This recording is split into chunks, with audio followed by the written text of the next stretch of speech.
एक बड़ी प्यारी सी कथा इस समय स्मरण में आ रही है भैया, बरसाने की वृंदावन इस भागवत की जो भागवत जी का जो श्लोक हम लोग सुन रहे हैं, तीव्रेण भक्ति योगेण मनोमयी अर्पित स्थिर। एक सेठ जी थे भैया। अच्छा, सेठ जी के यहाँ कथा हो रही है और कथा भी सेठ जी की याद आ गई है, तो यहाँ सेठ जी की कथा भी हो जाए। एक सेठ जी थे बरसाने में। जो लोग बरसाने गए हैं वो लोग जानते होंगे कि बरसाने अभी इधर तो 3-4 सालों से हम लोग गए नहीं। तो बरसाने में जब हम लोग राधा रानी के महल में ऊपर जाते हैं तो देखिए सीढ़ियों से चढ़ करके ऊपर जाना पड़ता है, और उन सीढ़ियों पर दुकान है भैया। सीढ़ियों पर किनारे किनारे एक साइड में, अब हो सकता दोनों ओर बन गई हो, दुकानें खुली है। तो एक सेठ जी की वहीं पर दुकान थी भैया। सेठ जी बड़े भक्त थे। जो भी कोई उधर से जाता तो कोई भी संत, कोई महात्मा, भक्त लोग जाते और सेठ जी की ओर जो भी देखता तो सेठ जी हाथ उठा के कहते राधे राधे। भाई महात्मा लोग जाएं तो सेठ जी ना देखें तो भी सेठ जी कहते भैया महाराज जी राधे राधे, हाथ उठा के। महाराज जी भी कहते राधे राधे। जैसे इस समय पूजनीय आदरणीय श्री प्रेमानंद जी महाराज देखो लोगों को शिक्षा देते राधे राधे कहा, तो वैसे सेठ जी भी कहते राधे राधे। ये परंपरा आज की नहीं, बहुत पुरानी परंपरा है। तो सब महात्मा लोग जाते और राधे राधे कहते हुए जाते। एक दिन ऐसा हुआ कि सेठ जी की दुकान नहीं खुली, 2 दिन नहीं खुली, 3 दिन नहीं खुली। कई दिनों के बाद, 14-15 दिनों के बाद सेठ जी आए और मुंह लटकाए चुपचाप, केवल दुकान खोल दिया था, बैठे। एक महात्मा जी ने कहा राधे राधे। सेठ जी ने देखा नहीं तो महात्मा जी ने जाकर पूछा क्या बात है सेठ जी, बड़े उदास हो। सेठ जी के आंखों में आंसू आ गए। बोले भैया क्या करें, वृद्धावस्था आ रही है, पत्नी साथ छोड़ के चली गई, भगवान के यहाँ पधार गई है श्रीमती। तो महात्मा जी ने समझाया ये तो मृत्यु लोक है, किसी ना किसी को तो जाना ही है भैया, जो आया है वो जाएगा, उदास क्यों हो। सेठ जी ने कहा पत्नी के जाने का दुख तो है, लेकिन एक बिटिया अगर हमारे घर में होती तो पत्नी के जाने का दुख थोड़ा कम हो जाता। अगर बिटिया घर में होती, अच्छा जो पिता है ना, पिता के लिए बिटिया की बड़ी महिमा होती। ये बात हमने तब समझी जब जनक जी जानकी जी की विदाई कर रहे थे। देखिए बड़ा सुंदर प्रसंग है। देखत ही सिय मूरति को निज अंग बिसूरति खोवन लागे, मानो विराग की राख महीपति दृगंचल बिंदु सुधोवन लागे। मंत्री सबय मन मौन धरे, मिथिलेश की सूरति जोवन लागे। और ज्ञान की तो महामरजाद मिटी, कहे जानकी जानकी रोवन लागे। गोस्वामी जी ने लिखा है कि लीन राय उर लाय जानकी, मिटी महामरजाद ज्ञानकी। इतने बड़े विरागी महात्मा विरह अयोनिज पुरुष जानकी को जब विदा करने लगे, जानकी जी को, श्री जनक जी तो रोने लगे, जानकी जी को हृदय से लगा। गुरुदेव भगवान हमारे कहते थे देखो जो बिटिया होती है वो पिता का बड़ा ध्यान रखती है, इसलिए बेटी से बड़ा प्रेम होता है पिता का। अब सेठ जी ने कहा अगर एक बिटिया होती घर में तो आज पत्नी की कमी ना खलती भैया। महात्मा जी मुस्कुरा पड़े। अरे सेठ जी बरसाने में रहते हो, राधा रानी के महल के पास तुम्हारी दुकान है और तुम उदास हो, रो रहे हो बिटिया के लिए। देखो ऐसे बेटी होती तो विवाह कर दोगे, विदा हो जाएगी, चली जाएगी। राधा रानी को अपनी बिटिया बना लो, जीवन में कभी छोड़कर नहीं जाएंगी, पूरा जीवन आनंद में कट जाएगा। सेठ जी भक्त थे, महाराज जी की बात जम गई भैया।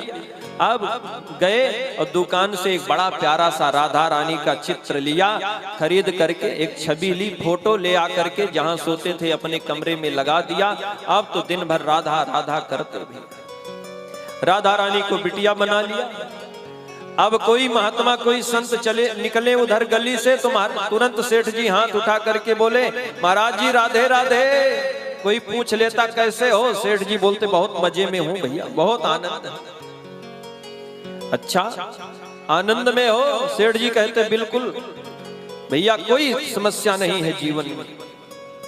महात्मा जी ने समझा ही दिया था, सुनो सेठ तुमको मिलो बरसाने को बास, यही नाते राधा सुता काहे रहत उदास। अब ये बात मन में जम गई थी। तो सेठ जी कहते, सुनो भैया, 3 बहू बेटे हैं, घर में सुख सुविधा है पूरी। मेरे घर में 3 बेटे हैं, बेटों का विवाह हो गया, तीनों बहुएं घर में हैं, सारी सुख सुविधा है, कोई चिंता नहीं। 3 बहू बेटे हैं, घर में सुख सुविधा है पूरी, संपत्ति भरी भवन में रहती नहीं कोई मजबूरी। कृष्ण कृपा से जीवन पथ में आती न कोई बाधा, मैं बड़भागी पिता हूँ, मेरी बिटिया है श्री राधा। राधा रानी मेरी बिटिया हैं, मैं बड़ा बड़भागी पिता हूँ, साधारण मत समझना। बड़े आनंद में जीवन बीत रहा था। एक दिन शाम का समय सेठ जी दुकान बंद करके आए और प्रेम से भोजन कर रहे थे। तो बहू ने सेठ जी से कहा, बाबूजी, घर में काम करते करते बर्तन आदि धोते धोते हाथ की चूड़ियां फूट गई हैं, कम हो गई हैं, और सावन आ रहा है तो हरी हरी चूड़ी सावन में पहनना चाहिए। आप मनिहारिन को बोल देना कल आके चूड़ी पहना दे। सेठ जी ने कहा, ठीक है बेटा। अब दूसरे दिन सेठ जी दुकान पहुंचे और दुकान पहुंच करके सेठ जी ने, बगल में ही दुकान थी, एकदम सेठ जी के दुकान से सटी हुई मनिहारिन की दुकान थी। सेठ जी ने मनिहारिन को भेजा, जाओ हमारी बहुओं को चूड़ी पहना देना। मनिहारिन आई, चूड़ी पहनाई, पहना करके गई। सेठ जी ने पूछा, कितना पैसा हुआ? मनिहारिन भैया ज्यादा पढ़ी लिखी तो थी नहीं, अंगुली पर गिनी, 1 2 3 और 4 को चूड़ी पहनाई और 10-10 रुपए हुए, 40 रुपए हो गए सेठ। अच्छा, सेठ जी ने ये नहीं सुना कि 4 को चूड़ी पहनाई। सेठ जी ने कहा, अभी पिछले महीने चूड़ी पहनाई थी तो 30 रुपया लिया था, चूड़ी का दाम बढ़ा दिया है क्या? मनिहारिन ने कहा, नहीं, पिछले महीने जब चूड़ी पहनाई थी तो 3 को पहनाई थी, इस बार 4 को पहनाई है, इसलिए 10 रुपया उसका भी तो हुआ। सेठ, देखो झूठ बोलने पर मैं 1 रुपया नहीं दूंगा। अगर तुझे ज्यादा पैसे चाहिए तो 10 के 20 ले जाओ, लेकिन मैं 40 नहीं दूंगा। 3 बहुएं घर में हैं तो अलग से 4 की चूड़ी पहनवाई कहां से ले?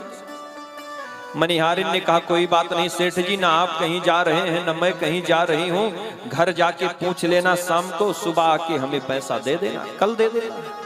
सेठ जी ने कहा, ठीक है। सेठ जी शाम को दुकान बंद किए, जाकर के घर पहुंचे। सेठ जी का नियम था कि भाई भोजन करने के बाद हाथ पैर धो के पैर पोंछ लेते थे। देखो, कभी भी भीगे पैर सोना नहीं चाहिए। भोजन के बाद हो सके तो 2 घंटे पैर धोना नहीं चाहिए, और अगर धोना भी पड़े तो उसे तौलिया से, गमछे से अच्छी तरह से सुखा करके तभी सोना चाहिए। भीगे पैर कभी सोना नहीं चाहिए, ये शास्त्र की मर्यादा है, शास्त्र ऐसा आदेश करते हैं। तो अब सेठ जी भोजन करने बैठे तो बहुओं से पूछा, क्या बात है, चूड़ी कितने ने पहनी? बहुओं ने कहा, हम ही तीनों ने पहनी। सेठ जी बोले, वही तो मैं भी कह रहा था। मनिहारिन बोल रही थी, 4 ने चूड़ी पहनी, कुछ तो गड़बड़ है, लगता है मनिहारिन को लालच आ गई है, चलो कल बात करेंगे। कह करके सेठ जी अपने कमरे में आए, हाथ पैर धोया, पैर को पोंछा, साफ किया और जाकर के बिस्तर पर लेट गए। सामने राधा रानी की छवि है, देख रहे थे और राधा राधा करते, दिन में कितना कमाया, कितना क्या किया, पूरा ब्यौरा रोज राधा रानी को बताते थे। पूरा बताया और बता करके सेठ जी सोने लगे। जैसे सेठ जी सोने लगे, आंख बंद हुई, झपकी आई भैया, तुरंत राधा रानी आकर के सेठ जी के सामने प्रकट हो गई। राधा रानी के आंखों में आंसू थे। राधा रानी प्रकट हो गई, सपने प्रकट हुई, बोली वृषभानु दुलारी, तनया बनाय तात नात ना निभायो। राधा रानी ने कहा सेठ जी से, पिताजी आपने मुझे बिटिया तो बना लिया, लेकिन बाप होने का, पिता होने का फर्ज आपने निभाया। बेटी को अपने पिता के यहाँ बड़ा अभिमान होता है, बड़ा गर्व होता है। ससुराल में कोई कुछ कह दे तो तुरंत मोबाइल निकालती है, भैया आज के समय अभी फोन करूं पिताजी को, पूरे घर वालों को ठीक करवा दूंगी, 10 मिनट लगेगा। राधा रानी ने कहा, पिताजी आपने मुझे बिटिया तो बनाया, लेकिन पिता होने का फर्ज नहीं निभाया। क्यों? बोले हमने सोचा कि हमारे पिताजी का घर है इसलिए चूड़ी पहन ली, बहुएं तो याद है बेटी भूल गई। सपने प्रकट हुई बोली वृषभानु दुलारी, तनया बनाय तात नात ना निभायो है। और चूड़ी पहन लीनी जान पितु गेह काल, आप मनिहारिन को मोल ना चुकायो है।